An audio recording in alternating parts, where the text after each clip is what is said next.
Spirit, lead me where my trust is without borders.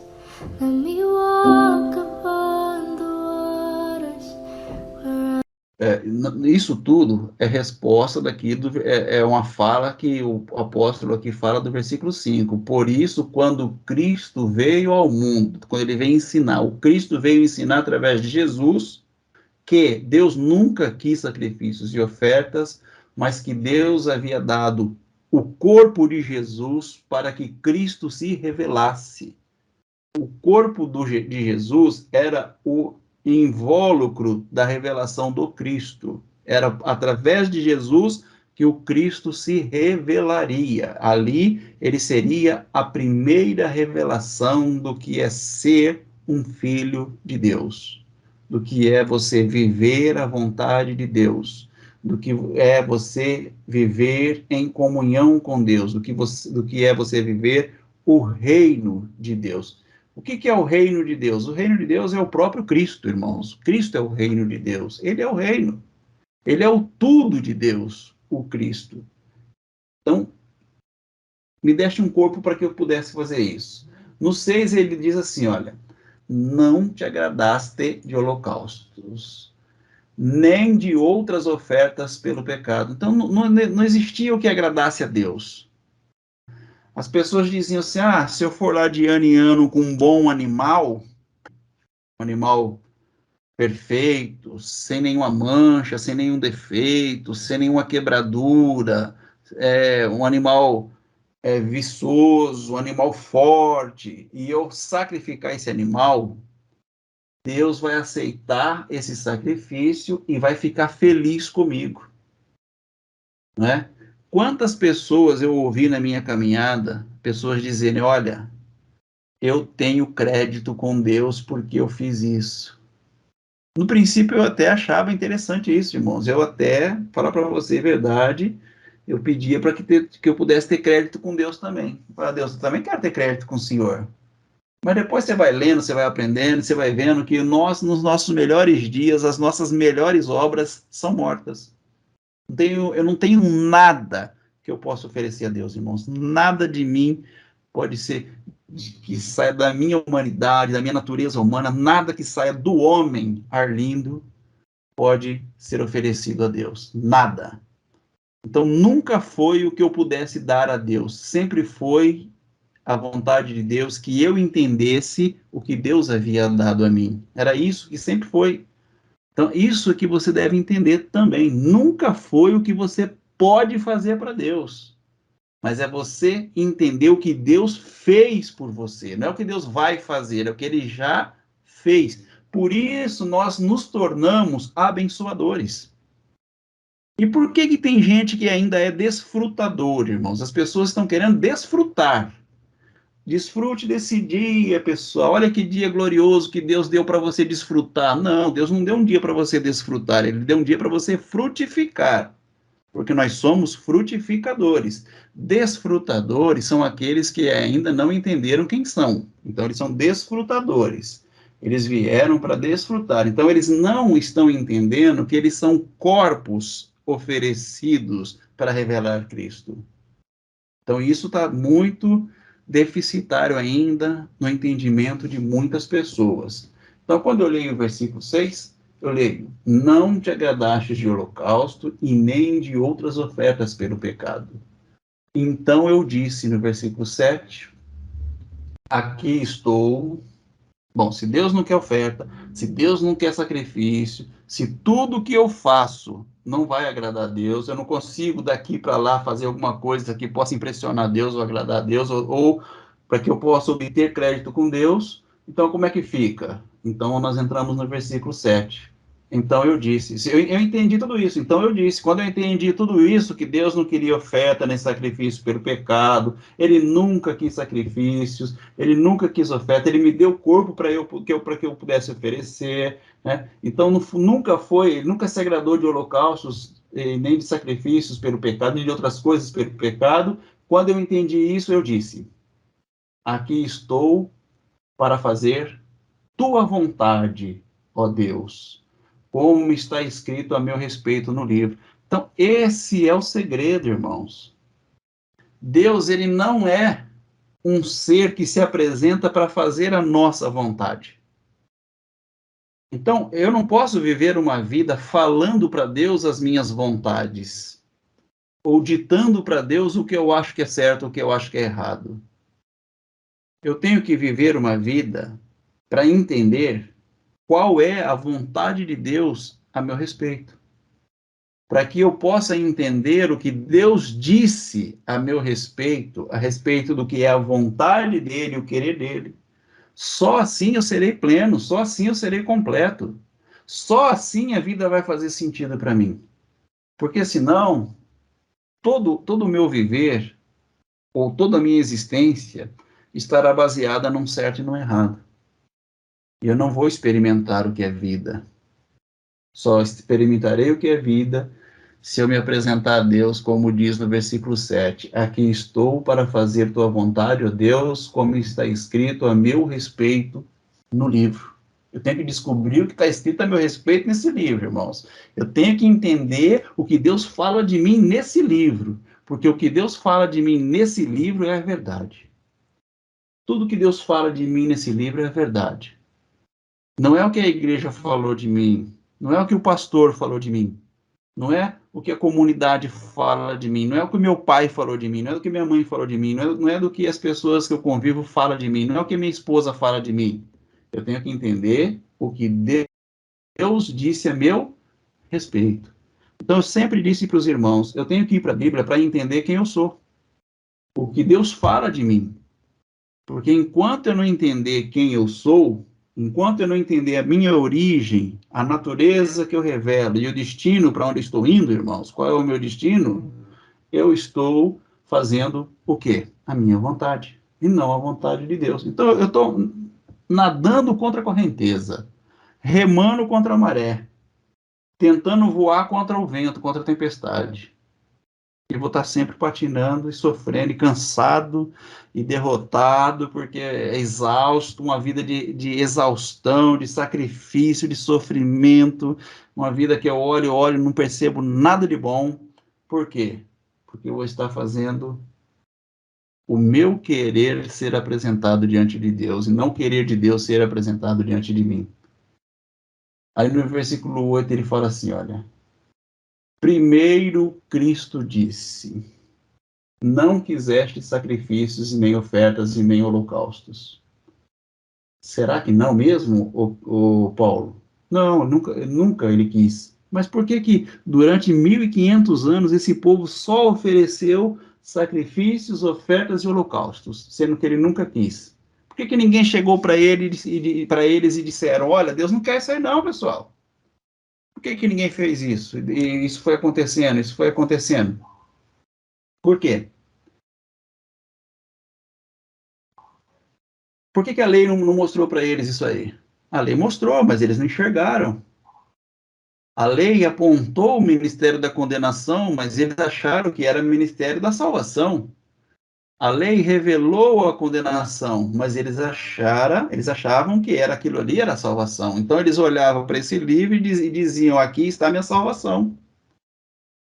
Esse livro fala da minha salvação. Aqui, esse livro me dá condição de vida eterna. Quando Jesus ele se manifesta, ele chega para o povo, que é o povo hebreu, os sacerdotes, os escribas, e ele fala, olha, vocês olham para as escrituras e acham que é aqui que você vai encontrar a vida eterna. Só que não. Essas escrituras, elas falam de mim. E, consequentemente, elas também falam de vocês. Elas testificam a respeito do Cristo. E esse Cristo é o que se revela através de nós. Então, primeiro Cristo disse, não quiseste sacrifícios, nem ofertas, nem holocaustos, nem outras ofertas, nem te agradastes delas, embora sejam exigidas pela lei. Ó, ele colocou entre parênteses aqui, vocês percebem, irmãos? Olha, embora o que Deus nunca quis, o que aconteceu? A lei exigiu. Por que que a lei exigiu? Porque a lei era o ministério do quê? Da vida? A lei foi dada para que os homens se salvassem por ela? Ou para que os homens se perdessem por ela? A O lei foi ministério dada da para os homens se morte. perderem. Era o ministério da morte, irmão Creuza. Só que quando nós olhávamos para a lei, irmãos, eu olhava para a lei, eu achava que a lei estava me trazendo vontade de Deus. E pelo contrário, ela não estava revelando a vontade de Deus. Ela estava revelando exatamente o contrário, o que Deus não queria. Era o que Deus não queria. Que os Amém. homens servissem leis e mandamentos. Deus nunca quis isso. Então acrescentou o versículo 9. Aqui estou, ó Deus, para o quê?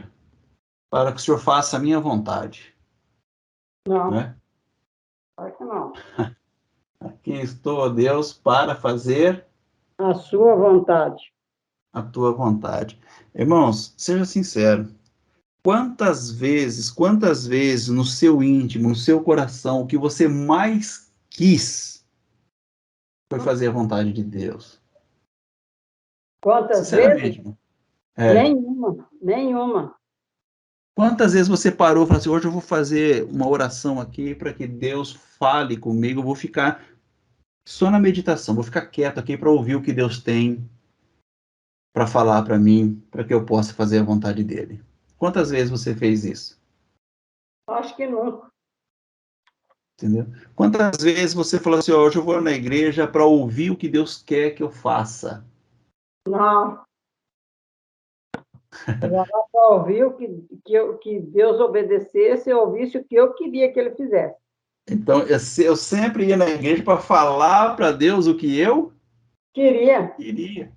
eu precisava. Nunca me ensinaram que eu devia me aproximar de Deus para ouvir o que ele tinha a me dizer. Não sei vocês, tá, irmãos? Talvez vocês são diferentes, mas eu estou falando de mim, e a irmã Creuza está falando dela também. É. Então, o que ele faz, irmãos? Olha, aqui estou para fazer a tua vontade. Ele cancela a primeira aliança. Então, o que aconteceu com a primeira aliança? Qual que é a primeira aliança, irmãos? A primeira aliança é a lei de Moisés e os profetas. Vocês concordam comigo que essa é a primeira aliança que durou, essa primeira aliança, ela durou até a manifestação do Cristo? Sim. Essa é a primeira aliança. E o que Jesus fez então? Ele cancelou a primeira aliança. Se ele cancelou, ela está válida até hoje, irmãos? A lei dos profetas é válido até hoje? Não. Se foi cancelado ou não foi cancelado? Foi cancelado. foi extinta, né? Mas será que ela foi cancelada partes dela ou completamente? Totalmente. E por que que até nos dias de hoje se prega a lei de Moisés e os profetas, irmãos? Esse próprio. Então, se eles lessem isso aqui e compreendessem, eles estariam pregando a lei de Moisés e os profetas até hoje? Eles estariam pregando? Você acha que se tivesse entendido, eles teriam pregado isso aqui? Não, jamais. O dia que eu li isso aqui, que eu compreendi, irmãos, eu vou falar para vocês a verdade. Eu entrei em parafuso. Dá um pânico, um tremor na ideia. Você fica doido, fala, poxa vida, eu tenho tudo isso aqui a título só de informação e não de verdade. Eu tenho as leis. Pode falar, irmã. E nós também, ficou tudo em parafuso, né, Creu? Nossa! É. Nós A achamos partir, que o Arlindo tá ficando doido e nós endoidando junto. É. a partir dali, só pregação agora do quê? Do Novo Testamento, Nova Aliança só. É. Não é? E eu não fiquei abraçada na informação, aceitei de primeira. Olha só. Tem gente que é privilegiado, né? Tem gente que não sofreu tanto. Irmão, vocês não fazem ideia. Estou falando de quem eu conheço aqui, da Creuza, da Donata, e tem mais alguns irmãos que sofreram com a gente que eles não frequentam aqui. Mas para nós não foi fácil, irmão. Isso foi sofrimento de verdade mesmo. Na questão de fé religiosa, nós sofremos. Né? Nós temos uma história de É árdua. muito, Marlene, muito difícil a gente falar essas coisas para um religioso, né? Eles perigoso até bater na gente. Era perigoso atrito mesmo. em cima de atrito, era atrito em cima de atrito, era, sabe, aquela, para você desconstruir tudo que a gente já tinha construído há, o que, uns 20 anos ali, né, Arlindo? Mas daí para mais, irmã. Nossa, meu Deus do céu, eu e a Donata ficava de cabelo em pé, e ela olhava para mim, eu olhava para ela e falava, Donata, o que está acontecendo? O Arlindo está ficando doido? O pastor Arlindo, filho, eu não sei, não, eu acho que ele já está perdendo as ideias, porque não é possível. Como é que ele, antes de ontem ele pregou uma coisa, agora ele já vem totalmente ao contrário, diferente. A dona falava, ai, não sei não, Creu, não sei não, que tá. Ai, eu acho que a Rosa está deixando ele doido. Coitado, irmã Rose. Gente, mas olha, e quanto que a gente sofreu sem entender toda essa revelação verdadeira de Deus, meu Pai amado. Amém. Amém. Amamento. Oi, Tem uma dúvida, como sempre eu entro com as dúvidas, né? isso é bom. bom. Esses profetas, né, que foram cancelados, né, através da lei, são os profetas que existiram antes de Cristo ou depois de Cristo? Porque continuou, tipo assim, João, ele teve uma visão profética, né? No caso, ele não era um profeta, um outro profeta do Novo Testamento, vamos ver aqui. Você vê João, né, que escreveu o Apocalipse, e teve alguns apóstolos, né? E Paulo fala sobre o profeta como dons. Esses profetas são os mesmos? Sim, são profetas, mas com ministérios totalmente diferentes, irmã Elma. O Hoje não profeta, tem, o então. pro... Hã? Hoje não tem mais profetas nos dias de hoje? Não, o último profeta da Bíblia, o último profeta mesmo foi João Batista. Esse foi o último profeta. Os que vieram depois dele eram ministérios totalmente diferentes. O que o profeta faz? Eu estou profetizando para vocês aqui agora, mas não como um profeta igual profetizou Isaías, Jeremias, Obadias, Naum, Abacuque, não como eles. Hoje estou profetizando junto com vocês aqui o quê? Uma revelação da palavra. Nada novo. Isso aqui não é novo que eu estou profetizando. Isso aqui não é futuro. Não estou profetizando futuro para vocês. Estou profetizando algo eterno.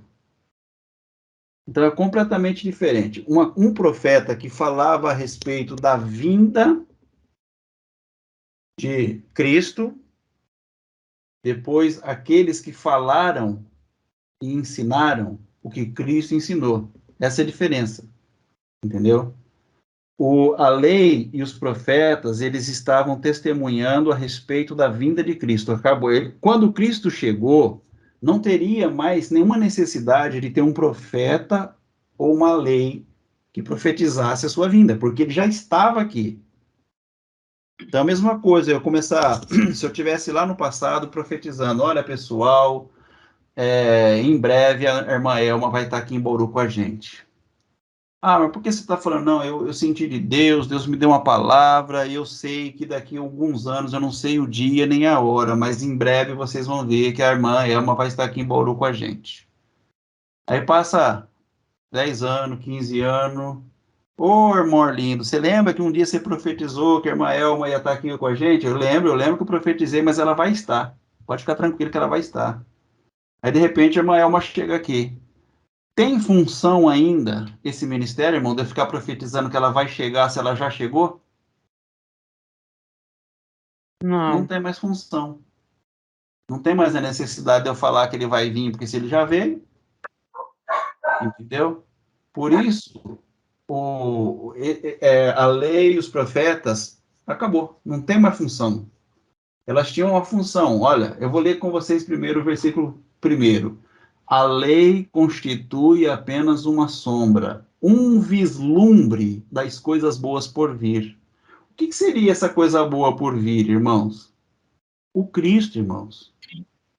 Ela vislumbrava a vinda do Cristo. O Cristo nasceu em Jesus. O que aconteceu, então, com o ministério da lei e dos profetas? Perdeu a função, perdeu o sentido, perdeu o porquê, não tem mais o que fazer. Acabou. Então, ele é o servo. Você lembra que nós lemos a respeito do servo que perdeu a função?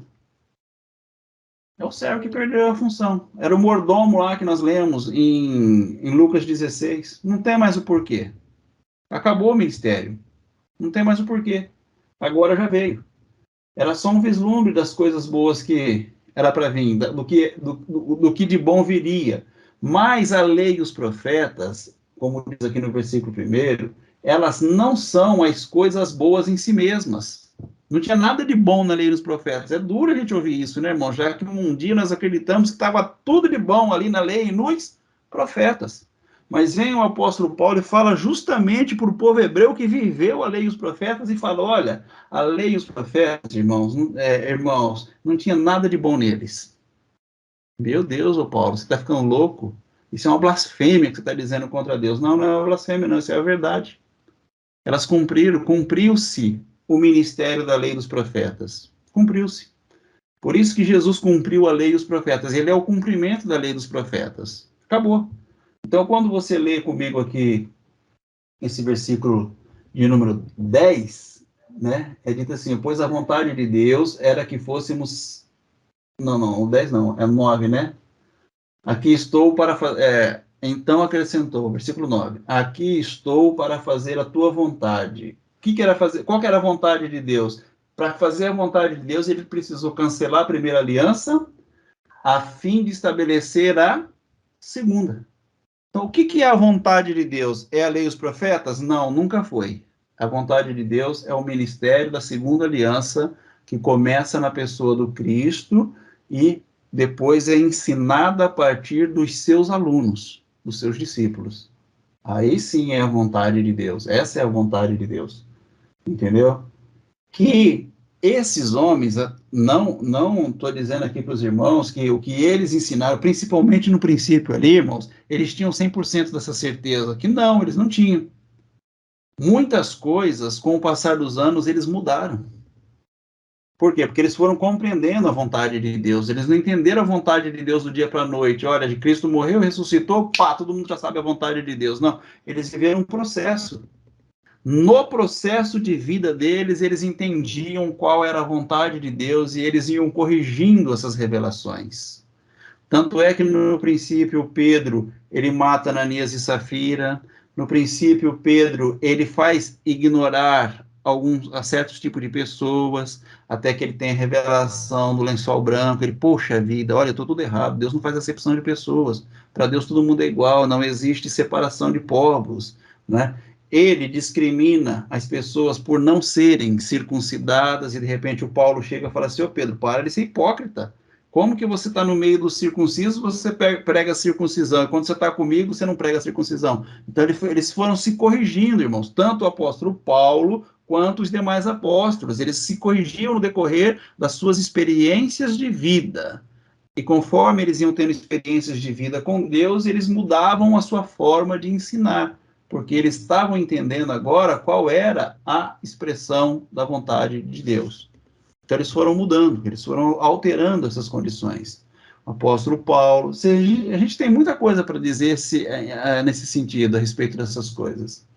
Porque você vai vendo que houve muita mudança e transformação, principalmente do princípio do ministério deles, e quando eles estavam lá no final, prestes a entregar seus corpos ali em holocausto, em sacrifícios de vida mesmo, de fim de vida para Deus. Houve muita transformação. Então é dito assim, pois a vontade de Deus era que fôssemos santificados pela oferta do corpo de Jesus Cristo.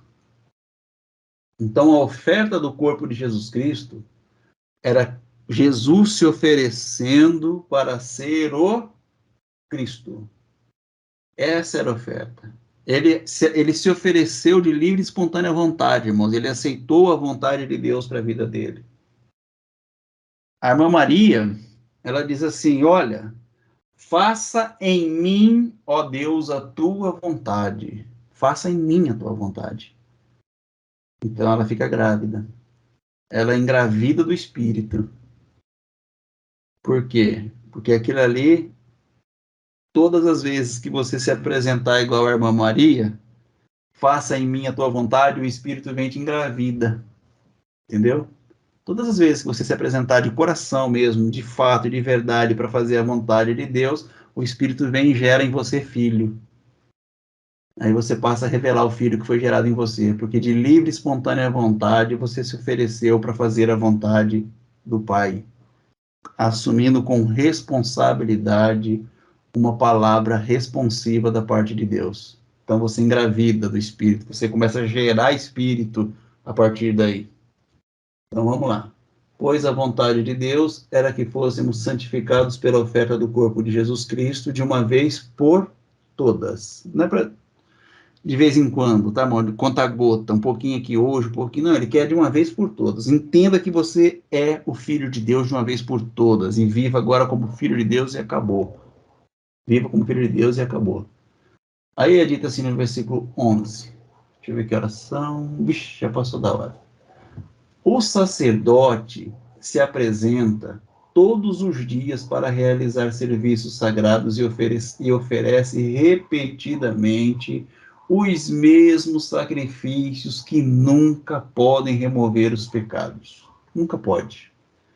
Nosso sumo sacerdote, ele aponta agora, é o Cristo, tá? O nosso Cristo, porém, ele ofereceu a si mesmo como único sacrifício pelos pecados, válido para sempre. Tá? Desse momento, irmãos, desse momento aqui, dessa revelação, será que esse sacrifício do nosso sumo sacerdote, que fala que ele se ofereceu para perdão dos pecados, e é válido para sempre, ele é válido para sempre daquele momento em diante, ou o para sempre aqui é por toda a eternidade? O que vocês entendem? Esse sacrifício só salva aqueles que nasceram depois disso aqui, ou isso aqui foi salvo por toda a eternidade? Para aqueles que viram. Amém. Amém. Então, o sacrifício dele é um sacrifício temporal ou é um sacrifício eterno? É um sacrifício eterno, irmão Arlindo. Então, aqueles que nunca viram o Cristo, foram eles também favorecidos por esse sacrifício? Sim, foram. Por quê? Porque esses sacrifícios, eles foram válidos para sempre. Para sempre.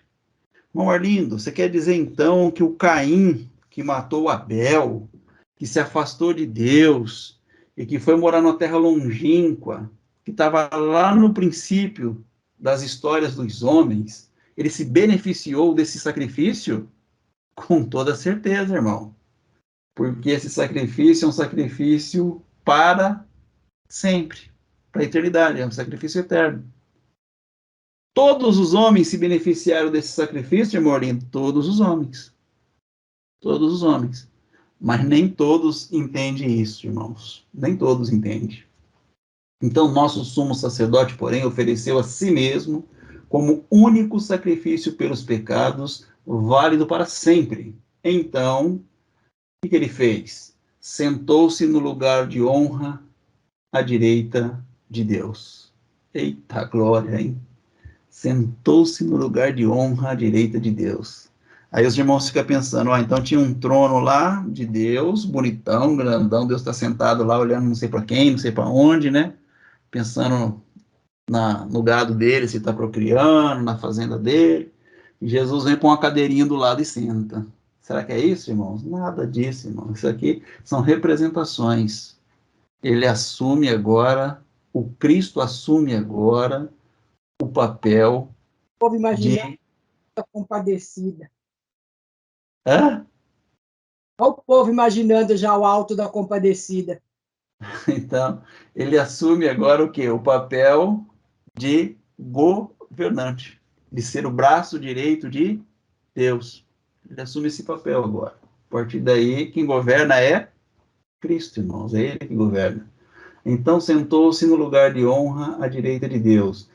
E ali aguarda, aqui nesse tempo, aqui ele estava aguardando até que todos os seus inimigos fossem humilhados e postos debaixo de seus pés, tá? Ele estava aguardando aqui ainda. Por que aqui ele estava aguardando? Porque quando isso aconteceu, então, irmão Arlindo, vocês sabem quando isso aconteceu, irmãos? Quando ele se manifestou nos anos 70 e passou a assumir, e os homens passaram a assumir o Cristo que cada um de nós somos. E aí, então, os inimigos estavam todos vencidos na vida dessas pessoas que se assumiram Cristo, que assumiu o Espírito de Deus que foi derramado sobre a vida de todos os homens.